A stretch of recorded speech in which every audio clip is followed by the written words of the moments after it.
আসসালামু আলাইকুম ওয়া রাহমাতুল্লাহি ওয়া বারাকাতুহু। সুপ্রিয় সুন্নতে নববী টিভির দর্শক মণ্ডলী, প্রিয় ভাইরা, আজকে আমরা আলোচনা করব আমরা যে যাকাত দিই, যাকাত আমরা যারা দেব, যাকাত আমরা কোথায় দেব, আল্লাহ তাআলা কোন কোন জায়গায় যাকাত দিতে বলেছেন। আমরা আজকের শর্টভাবে সেই খাতগুলো, সেই জায়গাগুলো, সেই ব্যক্তিগুলো আমরা আপনাদের সামনে উল্লেখ করার চেষ্টা করব ইনশাআল্লাহ। আল্লাহ তাআলা বলেন, ইন্নামাস সাদাকাতু লিল ফুকারা ওয়াল মাসাকিন ওয়াল আমিলিনা আলাইহা ওয়াল মুআল্লাফাতি কুলুবুহুম ওয়া ফির রিকাব ওয়াল গারিমিনা ওয়া ফি সাবিলিল্লাহি ওয়া ইবনিস সাবিল ফারিদাতাম মিনাল্লাহ। এটি আল্লাহর পক্ষ থেকে ফরজ, এটি আল্লাহর পক্ষ থেকে নির্দেশ হচ্ছে। 8টা খাতে আমাদেরকে যাকাত দিতে লাগবে। প্রথম খাত হচ্ছে সাদাকাতু লিল ফুকারা, ফকির, ওয়াল মাসাকিন, মিসকিন, ওয়াল আমিলিনা, যারা যাকাত সরকারিভাবে যারা কালেক্টর, যারা আদায় করে, ওয়াল মুআল্লাফাতি কুলুবহুম, কারোর দিল জয় করার জন্য, কারোর মনতুষ্টির জন্য, ওয়াফির রিকব, কারোর মুক্তিপণ থেকে মুক্তি দেওয়ার জন্য, ওয়াল গরিমিন, কাউকে ঋণ মুক্ত করার জন্য, ওয়াফি সাবিলিল্লাহ, আল্লাহর রাস্তায় অর্থাৎ জিহাদের রাস্তায়, অবনিস সাবিল।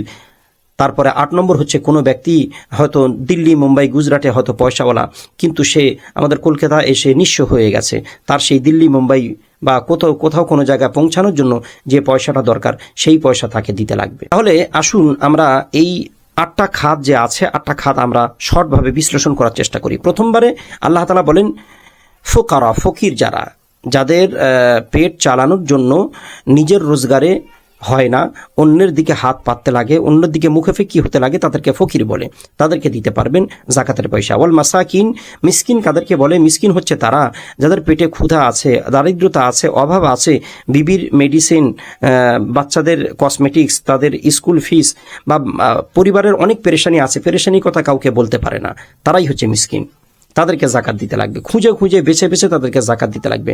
ওয়ালা আমিলিনা আলাইহা, আর যদি সরকারিভাবে যাকাত কেউ যদি কালেক্ট করে, যারা কালেক্টর সরকারিভাবে যাকাত কালেক্ট করে, তাদেরকে যাকাতের পয়সা দিয়ে সম্মানী ভাতা বা বেতন দেওয়া যাবে। ওয়াল মুআল্লাফাতি কুলুবুহুম, এবং কারোর দিল জয় করার জন্য, মনতুষ্টির জন্য, কিংবা দেখেন কোনো নবমুসলিম সে মুসলমান হয়েছে, তার ইসলামের উপরে স্ট্যাবিল হওয়ার জন্য সেখানেও যাকাত দেওয়া যেতে পারে।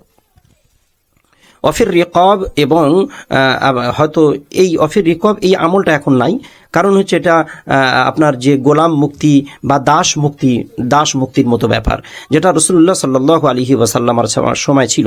দাস মুক্ত করার জন্য নিজের যাকাতের পয়সা দিয়ে দাস মুক্তি এখান থেকে করানো যাবে, এই পয়সা দিয়ে, যেটি এই সময় আর নাই।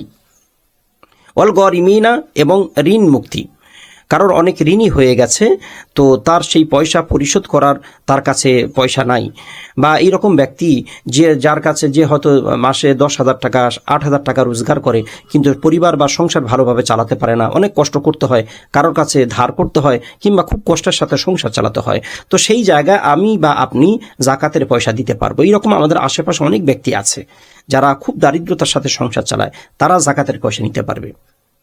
ওয়াল গরিমিনা আলাইহা ওয়াফির রিকাবি ওয়াল গারিমিনা ওয়া ফি সাবিলিল্লাহ, এবং আল্লাহ রাস্তায় বলতে এখানে মেন করা হয়েছে জিহাদের রাস্তা, অর্থাৎ জিহাদ, তো যদি জিহাদ হয় তাহলে সেই জায়গায় সরাসরি পয়সা দেওয়া, কিংবা যারা বই কেতাব যারা লেখে, যারা কোনো জাতির জন্য, কোনো দেশের জন্য যারা প্রতিবাদ বা প্রোটেস্ট করে, সেই জায়গায় আপনি আপনার যাকাতের পয়সা আমরা দিতে পারবো।